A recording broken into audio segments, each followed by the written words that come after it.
Okay, this is the first piece to go in. This is the AOS from UAOS. And I'll put this in first.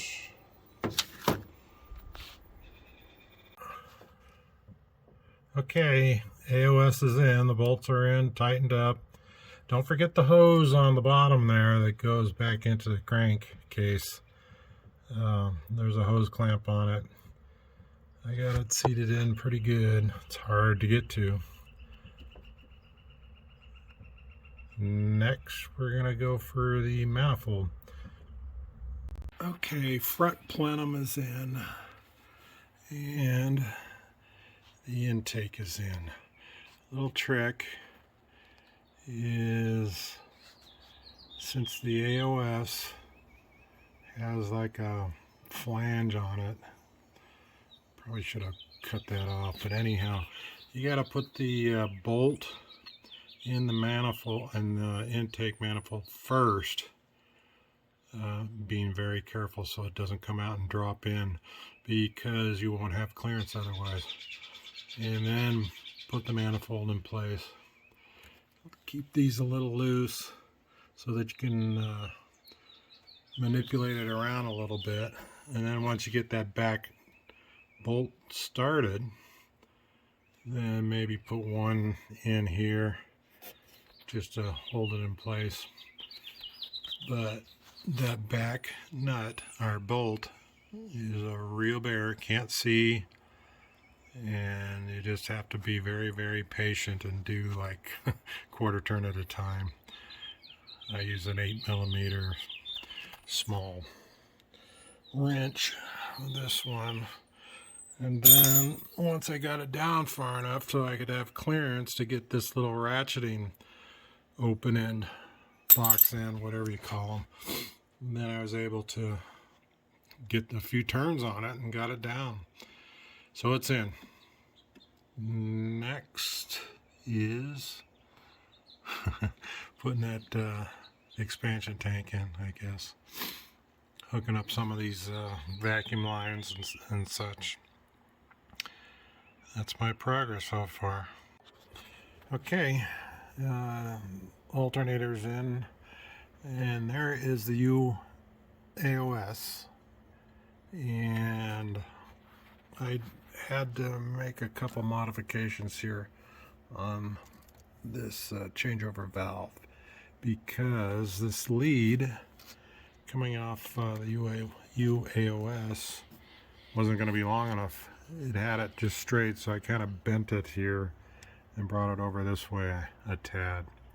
So ready for the air cleaner, got everything in, and I'm going to start it up here in a few minutes, but that's the extent of it.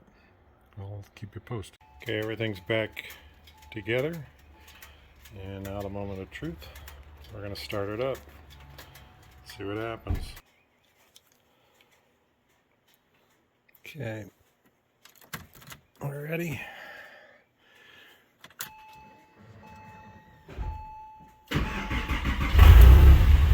Oh, started right up.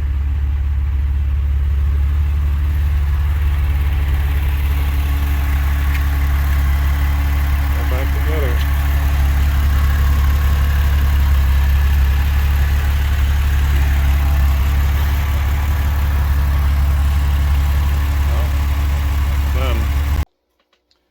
Okay, job's complete. Car started right up. I'm pleased about that. The one thing I can say about this job is it's really necessary to have patience. Since this car is a cabriolet, I think it is a little different as far as space in the engine compartment, because the mechanism for the top comes back into that rear deck quite a bit, and I think that the back of the car doesn't come up quite as high as a coupe does, you know, near the engine compartment. So that made it difficult to get that expansion tank in and out. It might be easier on a coupe. Their intake, the rear bolt, That is blocked by the AOS, and you can't get that bolt in if you put the manifold in place.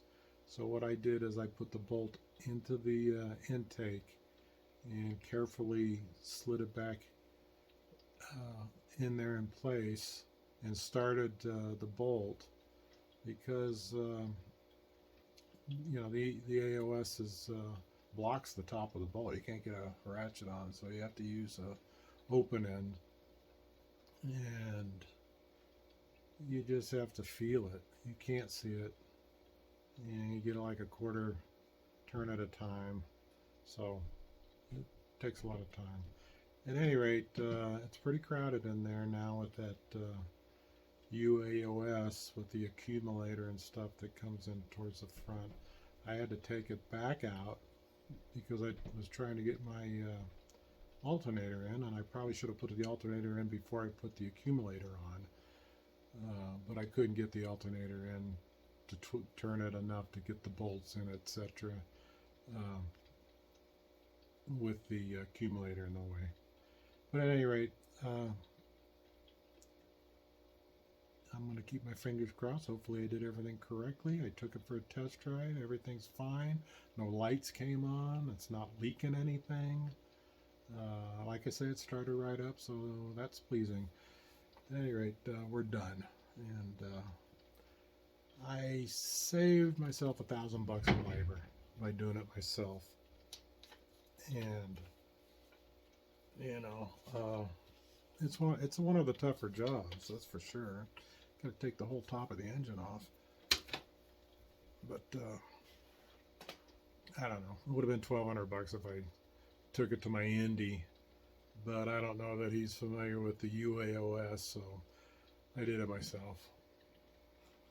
Anyhow, hope this helps you guys.